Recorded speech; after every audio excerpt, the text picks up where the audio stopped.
Avant de commencer, je tiens à préciser que je ne suis pas un expert. Cette chaîne, c'est notre aventure commune dans la DeFi. N'hésite pas à commenter si tu repères une erreur ou si tu as un avis à partager. On est là pour s'entraider et grandir ensemble. Allez, c'est parti, bonne vidéo.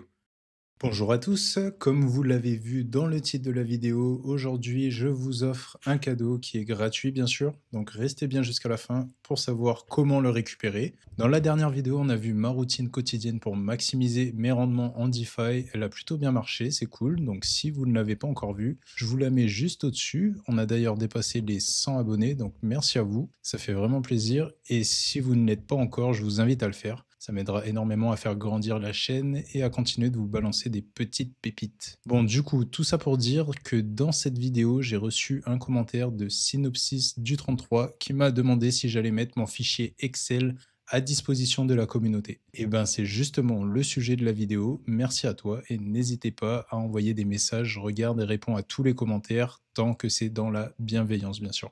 Alors, qu'est-ce qu'on a sur ce fichier? Je vous propose qu'on le remplisse ensemble pour que vous puissiez bien comprendre et appréhender comment je l'ai pensé.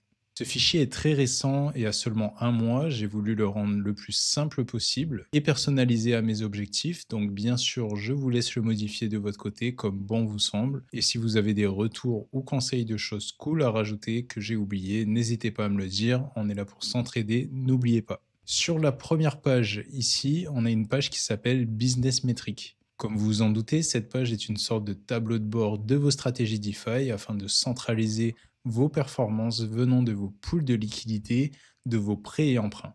Sur le premier tableau, on a la partie que j'ai appelée ce que je veux, donc en anglais what I want, avec votre objectif de montant d'investissement que vous souhaitez avoir. Par exemple, on va mettre que je veux atteindre 100 000 $ de capital d'investissement.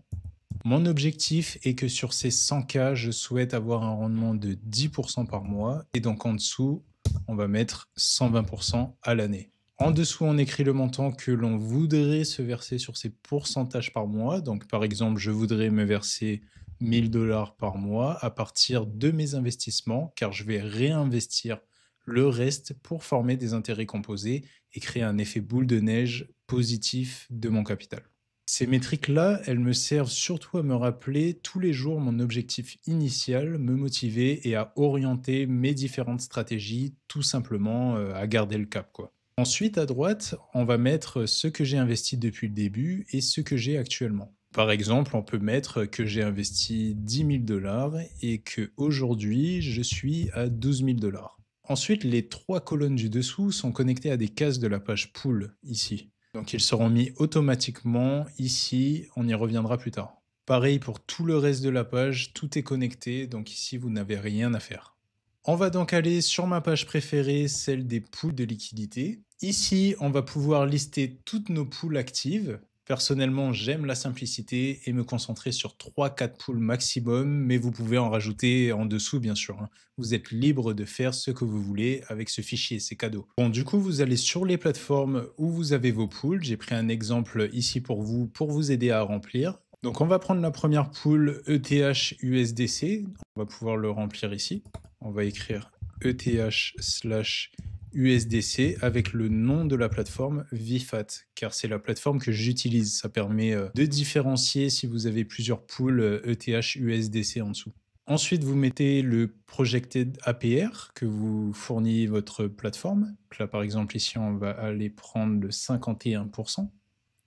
Ensuite, combien vous avez déposé et sa valeur actuelle, ça vous permettra de voir si vous avez de l'impermanent loss ou si vous êtes positif rien que sur la valeur de vos tokens.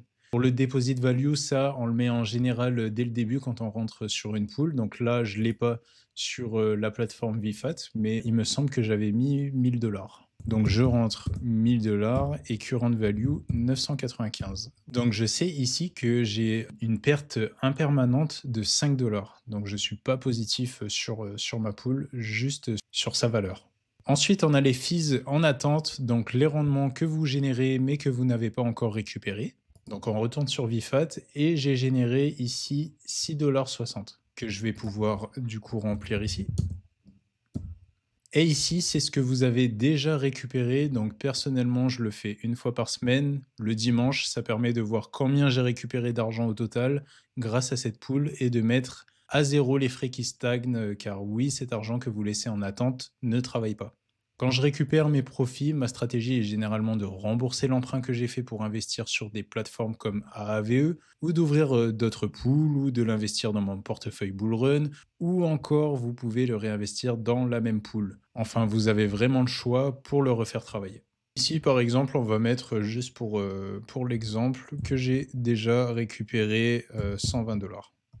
Ici, vous avez ensuite un tout petit tableau que j'ai appelé Exit, que je remplis quand je sors d'une pool de liquidité et je note si je suis en gain ou en perte dessus. Ça me permet de savoir où j'en suis de manière générale. Vous voyez que j'ai vraiment axé sur la simplicité, je m'en fous des historiques de ce que j'ai fait ou pas. Ce qui compte pour moi, c'est de savoir où j'en suis sur mon capital et adapter ma stratégie en fonction de ça.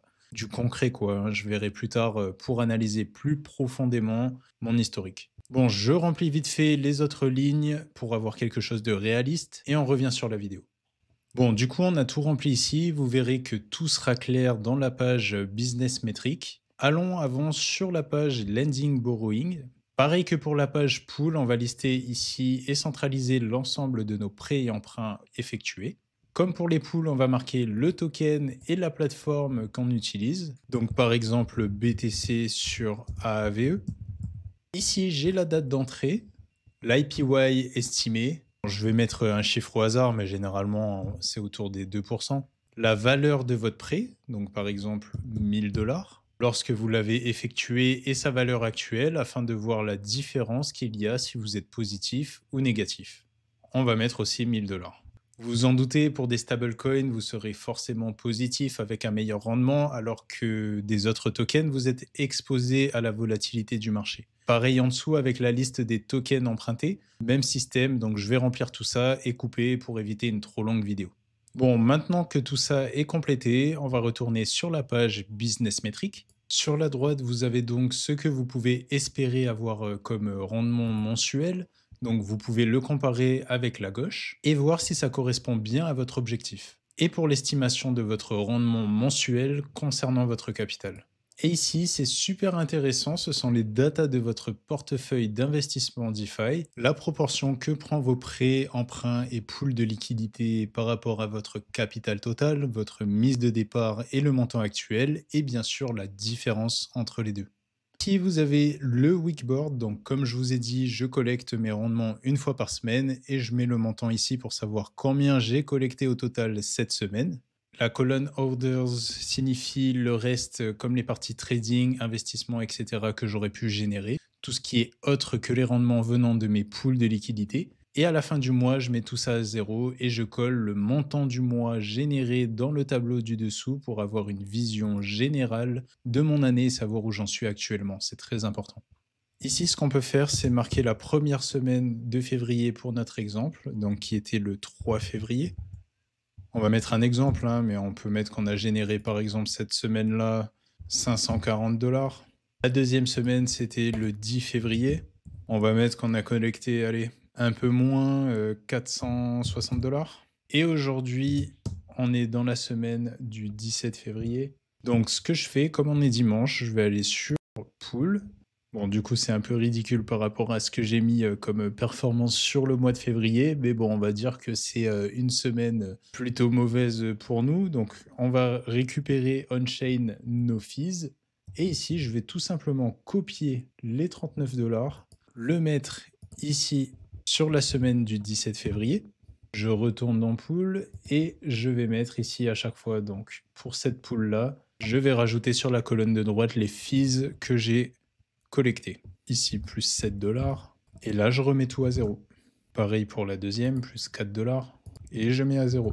Allez, 16 et 12.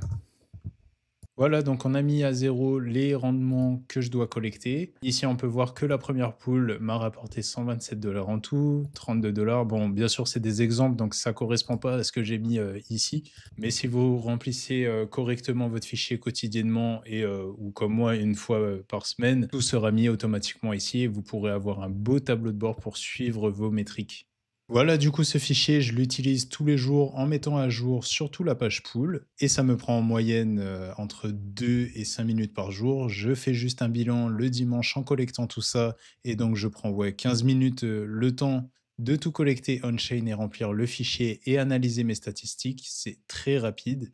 Je pense que par la suite, je vais me créer une page stacking et liquid stacking car j'en ai de plus en plus. Donc, il va falloir que je le centralise aussi ici pour analyser mes performances. Vous vous demandez peut-être pourquoi je n'ai pas de page investissement bull run back, par exemple, pour lister tous les tokens sur lesquels j'ai investi. C'est simplement parce que j'utilise une plateforme qui fait très bien le taf et que ce fichier concerne seulement ma partie DeFi.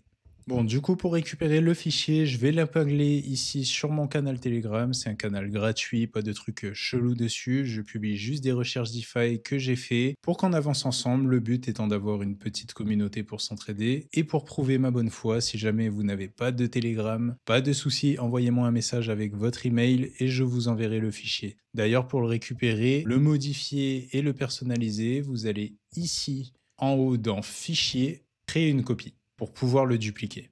Voilà, j'espère que c'était clair, je pense que j'ai assez parlé. Merci à vous, n'oubliez pas d'aimer la vidéo, de vous abonner, à bientôt.